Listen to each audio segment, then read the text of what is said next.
बिना दहेज के आई बहू की कहानी। नीलम ने आलोक के लिए चाय लाकर मेज पर रख दी और चुपचाप मेज के पास पड़ी कुर्सी पर बैठकर केतली से प्याले में चाय डालने लगी। आलोक ने नीलम के झुके हुए मुंह पर दृष्टि डाली। लगता था वह अभी अभी रोकर उठी है। आलोक रोजाना ही नीलम को उदास देखता था। वैसे नीलम रोती बहुत कम है। वह समझाता है कि नीलम के रोने का कारण क्या हो सकता है, इसीलिए उसने पूछकर नीलम को दोबारा रुलाना ठीक नहीं समझा। उसने कोमल स्वर में पूछा, माँ और पिताजी ने चाय पी ली? नहीं, नीलम के स्वर में हल्का सा कंपन था। क्यों? माँ जी कहती हैं कि उन्हें इस कदर थकावट महसूस हो रही है कि चाय पीने के लिए बैठ नहीं सकती और पिताजी को चाय नुकसान करती है, तो पिताजी को दूध दे देती। ले गई थी, किंतु उन्होंने कहा कि दूध उन्हें हजम नहीं होता। आलोक चाय का प्याला हाथ में लेकर माता पिता के कमरे की ओर जाने लगा तो नीलम धीरे से बोली, पहले आप चाय पी लेते, तब तक उनकी थकान भी कुछ कम हो जाती। तुम पियो, मेरे इंतज़ार में मत बैठी रहना, माँ को चाय पिलाकर अभी आता हूँ। नीलम ने चाय नहीं पी। गोद में हाथ रखे खिड़की से बाहर देखती रही। काश वह भी हवा में उड़ते बादलों की तरह स्वतंत्र और चिंता रहित होती। नीलम के पिता एक सफल डॉक्टर थे, पर उनकी सबसे बड़ी कमजोरी यह थी कि वे किसी को कष्ट में नहीं देख सकते थे। जब भी कोई निर्धन बीमार उनके पास आता तो वे उससे फीस का जिक्र तक नहीं करते, बल्कि उल्टे उसे फल व दवाइयों के लिए कुछ पैसे अपने पास से दे देते। परिणाम यह हुआ कि वे जितना काम व मेहनत करते थे उतना धन संचित नहीं कर पाए। फिर उनकी लंबी बीमारी चली, जो थोड़ा बहुत धन था वह खत्म हो गया। उनकी मृत्यु के बाद सिर्फ एक मकान के अलावा और कोई संपत्ति नहीं बची थी। सबसे बड़ी बहन होने के नाते नीलम ने घर का भार संभालना और अपना कर्तव्य समझा। उसने एक स्कूल में अध्यापिका की नौकरी कर ली। छोटी बहन पूनम मेडिकल कॉलेज में चौथे साल में थी और भाई अनुनय बीए द्वितीय वर्ष में। आलोक ने जब नीलम के सामने विवाह का प्रस्ताव रखा तो उसने साफ इनकार कर दिया था। उसका कहना था कि जब तक पूनम पढ़ाई पूरी करके कमाने लायक नहीं हो जाती तब तक वह विवाह की बात सोच भी नहीं सकती। इस पर आलोक ने आश्वासन दिया था कि विवाह में वह कुछ खर्च न होने देगा और विवाह के पश्चात भी नीलम अपना वेतन घर में देने के लिए स्वतंत्र होगी। आलोक का यह तर्क था कि वह एक मित्र के नाते उसके परिवार के प्रति सब कुछ नहीं कर सकता जो परिवार का सदस्य बन जाने के पश्चात कर सकेगा। यह तर्क नीलम को भी ठीक लगा था। कभी कभी अपनी चिंताओं के बीच वह खुद को बहुत ही अकेला व असहाय सा पाती थी। उसने सोचा, यदि उसे आलोक जैसा साथी जो उसकी भावनाओं को अच्छी तरह समझता है मिल गया तो उसकी चिंताएं कम हो जाएंगी। फिर भी नीलम की आशंका थी कि अकेली संतान होने के कारण आलोक से उसके माता पिता को बहुत ही आशाएं होंगी और इसीलिए शायद उन्हें दहेज रहित लड़की को अपनी बहू बनाने में आपत्ति हो सकती है। पर आलोक ने इस बात को भी टाल दिया था। उसका कहना था कि उसके माता पिता उसे इतना अधिक प्यार करते हैं कि उसकी इच्छा के सामने वे दहेज जैसी बात पर सोचेंगी भी नहीं। आलोक के पिता प्रबोध राय एक साधारण ऑफिस असिस्टेंट की हैसियत के ऊपर न उठ सके थे। आलोक उनकी आशाओं से बहुत अधिक उन्नति कर गया था। घर के रहन सहन का स्तर भी ऊंचा उठ गया था। आलोक सोचता था कि उसके माता पिता उसकी अर्जित आय से ही इतने अधिक संतुष्ट हैं कि नीलम के वेतन की आवश्यकता अनुभव नहीं करेंगे। यही उसकी भूल थी जिसे वह अब समझ पाया था। उसके माता पिता ने पुत्र का विवाह बिना दहेज लिए केवल इसलिए किया था कि बहू अपने वेतन से वह कमी पूरी कर देगी। जब उनकी वह आशा पूरी नहीं हुई तो वे क्षुब्ध हो उठे। उन्हें इस भावना ने जकड़ लिया कि उन्हें धोखा दिया गया। आलोक कमरे में पहुंचा तो उसकी माँ सुमित्रा अपने पलंग पर लेटी हुई थी। प्रबोध राय पास ही पड़ी कुर्सी पर बैठे समाचार पत्र देख रहे थे। आलोक बोला, माँ, नीलम कह रही थी कि आप थकान महसूस कर रही हैं, चाय पी लीजिए, थकान कुछ कम हो जाएगी। रहने दे बेटा, चाय के लिए मेरी तनिक भी इच्छा नहीं है। तो बताइए फिर क्या लेंगी? नीलम पिताजी के लिए मौसम्बी का रस निकाल रही है, आपके लिए भी निकाल देगी।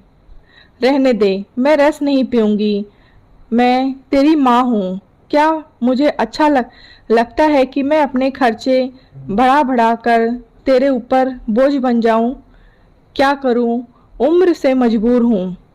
अब काम नहीं होता तो फिर क्यों नहीं नीलम को रोटी बनाने देती? वह तो कहती है कि सुबह आप दोनों के लिए पूरा भोजन बनाकर स्कूल जा सकती है। कैसी बातें कर रहा है आलोक? 7 बजे का पका खाना 12 बजे तक बासी नहीं हो जाएगा? तूने कभी अपने पिताजी को ठंडा फुल्का खाते देखा है? फिर एक ठंडी सांस ले माँ बोली। माँ बाप पुत्र का विवाह कितने अरमानों से करते हैं। घर में बहू आएगी, रौनक होगी, शरीर को आराम मिलेगा। फिर एक और लंबी सांस छोड़कर बोली, खैर इसमें किसी का क्या दोष, अपना अपना समय है। श्याम सुंदर लाल 25 लाख रुपए नगद और एक कार देने का वादा कर रहे थे। कैसी बातें करती हो माँ? जो लड़की इतनी रकम लेकर आती वह क्या आपको रस निकाल कर देती? कार में उसे फिल्में दिखाने और शॉपिंग कराने में ही मेरा आधे से ज़्यादा वेतन स्वाहा हो जाता। ऊपर से उसके उलाहने सुनने को मिलते कि उसके मायके में तो इतने नौकर चाकर काम करते थे। और माँ, यदि मेरा विवाह अभी हुआ ही न होता तो क्या होता? यदि नीलम कुछ लाई नहीं तो वह अपने ऊपर खर्च भी तो कुछ नहीं करती। तुमसे इतनी बार मैंने कहा कि नौकर रख लो, पर तुम्हें जो नौकर के हाथ का खाना ही पसंद नहीं। अब तुम ही बताओ कि यह समस्या कैसे हल हो। सुमित्रा के पास जो समाधान था वह उसके बिना बताए भी आलोक जानता था, सो वह चुप रही। आलोक ही फिर बोला, थोड़े दिन और धीरज रखो माँ, पूनम ने आखिरी वर्ष की परीक्षा दे दी है, अब उसका खर्च तो समाप्त हो ही जाएगा। अनुनय ने 1-2 वर्ष में योग्य हो जाएगा और उसके साथ नीलम का उसका उत्तरदायित्व भी खत्म हो जाएगा, वह नौकरी छोड़ देगी। अरे, एक बार नौकरी करके कौन छोड़ता है? फिर वह इसलिए धन जमा करती रहेगी कि बहन का विवाह करना है। आलोक हंसकर बोला, इतने दूर की चिंता आप क्यों करती हैं माँ? पूनम डॉक्टर बनकर स्वयं अपने विवाह के लिए बहुत धन जुटा लेगी। मुझे तो तेरी ही चिंता है, तेरे अकेले के ऊपर इतना बोझ है। मुझे तो छोड़ो, इन्हें तो फल इत्यादि मिलने ही चाहिए, नहीं तो शरीर कैसे चलेगा। तभी नीलम 2 गिलासों में मौसम्बी का जूस लेकर कमरे में आई। आलोक हंसकर बोला, देखो माँ, तुम तो केवल पिताजी की आवश्यकता की बात कर रही थी, नीलम तो तुम्हारे लिए जूस ले आई, अब पी लो। नीलम ने इतने स्नेह से निकाला है, नहीं पियोगी तो उसका दिल दुखेगा। इस प्रकार की घटनाएं अक्सर होती रहती। माँ का जितना असंतोष बढ़ता जाता, आलोक का पत्नी के प्रति उतना ही मान और अनुराग। विवाह के पश्चात नीलम ने एक बार भी सुना कर नहीं कहा कि आलोक ने उसे जो आश्वासन दिए थे वो निराधार थे। उसने कभी यह नहीं कहा कि आलोक के माता पिता की तरह उसके माता पिता ने भी उसे योग्य बनाने में उतना ही धन खर्च किया था। तब क्या उसका उनके प्रति इतना भी कर्तव्य नहीं है कि वह अपने बहन भाई को योग्य बनाने में सहायता करे। वह तो अपने सास ससुर को संतुष्ट करने में किसी प्रकार की कसर नहीं छोड़ती। स्कूल से आते ही घर गृहस्थी के कार्यों में उलझ जाती है। कभी उसने पति से कोई स्त्री सुलभ मांग नहीं की।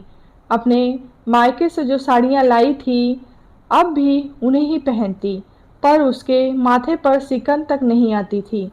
नीलम ने सरलता से परिस्थितियों से समझौता कर लिया था। उसे देख आलोक उससे काफ़ी प्रभावित था। यही बात वह अपने माता पिता को समझाने का प्रयत्न करता था, किंतु वे तो जैसे समझना ही नहीं चाहते थे। वे घर के खर्चों को लेकर घर में एक अशांत वातावरण बनाए रखते, केवल इसीलिए कि वे बहू को यह बतलाना चाहते थे कि वह अपने बहन भाई के ऊपर जो धन खर्च करती है वह उनके अधिकार का अपहरण है। नीलम स्कूल के लिए तैयार हो रही थी। उसे सास की पुकार सुनाई दी तो वो बाहर निकल आई। पड़ोस के दो लड़कों ने उन्हें बताया कि प्रबोध राय जब अपने नियम के अनुसार सुबह की सैर के बाद घर लौट रहे थे तब एक स्कूटर वाला उन्हें धक्का देकर भाग निकला और वे सड़क पर गिरे पड़े हैं। नीलम तुरंत घटनास्थल पर पहुंची। ससुर बेहोश पड़े थे। नीलम कुछ लोगों की सहायता से उन्हें उठाकर घर लाई। उनके जल्दी से पूनम को फ़ोन किया। पूनम ने कहा कि वे चिंता न करें, वह जल्दी ही एम्बुलेंस लेकर आ रही है। नीलम ने छुट्टी के लिए स्कूल फ़ोन कर दिया और घर आकर अस्पताल के लिए ज़रूरी सामान रखने लगी। तभी पूनम आ गई।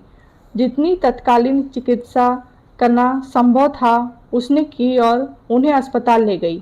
पूनम अपने स्वभाव व व्यवहार के कारण पूरे अस्पताल में सर्वप्रिय थी। यह जानकर कि उसका कोई निकट संबंधी अस्पताल में भर्ती होने आया है, उसके मित्रों और संबंधी डॉक्टरों ने सब प्रबंध कर दिया। घबराहट के कारण सुमित्रा को लग रहा था कि वह शक्ति रहित होती जा रही है। सारे अस्पताल में एक हलचल सी मची हुई थी। वह कभी सोच भी नहीं सकती थी कि कभी उसके रिटायर्ड पति को इस प्रकार का विशेष इलाज उपलब्ध हो सकेगा। बीच बीच में नीलम आकर सास को धीरज बांधने का प्रयत्न करती। आलोक ऑफिस के कार्य से कहीं बाहर गया हुआ था। नीलम ने उसे भी इस घटना की सूचना दे दी। अनुनय समाचार पाते ही तुरंत आ गया था। दवाइयों के लिए भाग दौड़ वही कर रहा था। मदद के लिए उसके एक मित्र ने उसे अपनी कार दे दी थी। 5-6 घंटे बाद प्रबोध राय कमरे में लाए गए। पूनम ने बार बार नीलम की सास को तसल्ली दी कि प्रबोध राय जल्दी ही ठीक हो जाएंगे। वातावरण में एक ठहराव सा आ गया था। सुमित्रा ने कमरे में चारों ओर देखा। अस्पताल में इतना अच्छा कमरा तो काफ़ी महंगा पड़ेगा। जब उसने अपनी शंका व्यक्त की तब अनुनय बोला, माँ जी, आप 2 बेटों की माँ हो कर खर्च की चिंता क्यों करती हैं? मेरे होते यदि आपको किसी प्रकार का कष्ट हो तो मैं बेटा होने का अधिकार कैसे पाऊंगा? नीलम हंसकर बोली, माँ जी, आज इसने पिताजी को अपना रक्त दिया है ना, इसीलिए यह बढ़ कर आपका बेटा होने का दावा कर रहा है। यह सुन सुमित्रा की आंखें छलछला आईं। वे सोच रही थी कि यदि नीलम ने बहन की पढ़ाई में सहायता न की होती तो क्या आज पूनम डॉक्टर होती और क्या उसके पति को ये सुविधाएं मिल पाती? श्याम सुंदर लाल का पुत्र क्या अपनी बहन को दहेज के बाद उसके ससुर को खून देने की बात सोचता? प्रबोध राय जब घर आए तब तक सुमित्रा की मनोस्थिति बिल्कुल बदल चुकी थी और सारी कमजोरी भी गायब हो चुकी थी। रात को पति को जल्दी भोजन करा के वे नीलम के लिए कार्डिगन बुन रही थीं। तभी उन्हें अनुनय के आने की आवाज़ सुनाई दी।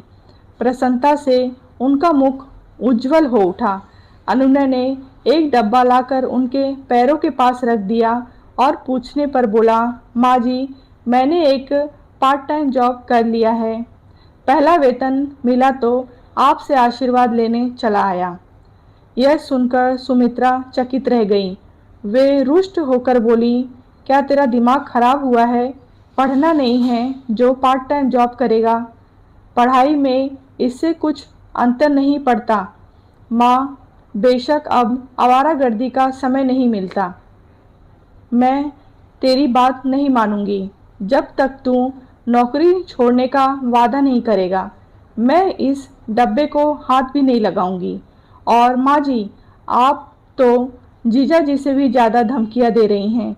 चलिए, मैंने आपकी बात मान ली, अब शीघ्र डब्बा खोलिए, अनुनय ने आतुरता से कहा। डब्बा खोला तो सुमित्रा स्तब्ध रह गई और डबडबाई आंखों से बोली, पगले, मैं बुढ़िया ये साड़ी पहनूंगी? अपनी जीजी को देता ना, पहले माँ फिर बहन।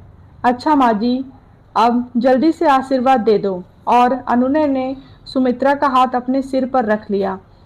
सुमित्रा हंसे बिना न रह सकी। तू तो बड़ा शातिर है, आशीर्वाद लेने के लिए भी रिश्वत देता है।